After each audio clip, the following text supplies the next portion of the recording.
then you're extrapolating to the extreme. These two had no more grand strategy than Squeaky Fromm or John Hinckley or Arthur Bremer. They're simply two sick individuals who attempted a very public killing to right a wrong that exists only in their troubled minds. Did you ever think that these two men, Keltner and Schellenberger, just wanted to demonstrate their loyalty to America? Oh, come on, Greta, you're giving them far too much credit. He makes a point here, Greta. Two middle-aged, overweight men in scout uniforms attempting to infiltrate a Boy Scout convention where the Vice President-elect is scheduled to speak. The Secret Service found reams of writing and footlockers full of sketches and vice presidential memorabilia in their apartments, which one agent said recalled the John Hinckley letters to Jodie Foster. As if the bizarre paramilitary-style uniforms weren't enough, these would-be assassins were apparently working on a book about vice presidents, most of whom are already dead. I always felt that Bill was capable of doing something like this.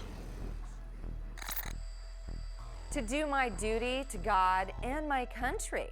That is the Boy Scout oath. Perhaps you should read it, Mr. Ambassador. Yes, Greta, I know it. I was an Eagle Scout, but I haven't worn my Scout uniform since I was a teenager, and I don't remember anything in my oath that would have justified attempting to assassinate an elected member of the executive branch.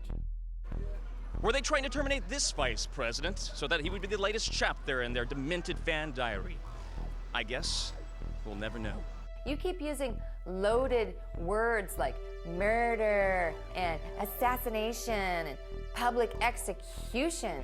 Did you ever think that maybe these two were just attempting to send a message? A message? I don't believe I'm hearing this. Can I finish? Can I finish?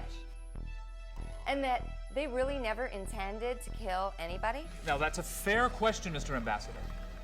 The Secret Service has said that the Vice President-elect was never in any danger.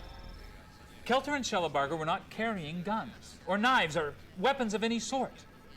By their own admission, their plan was to poison the Vice President-elect using a homemade insecticide, the recipe for which they found on the internet, and as it turns out, prepared incorrectly.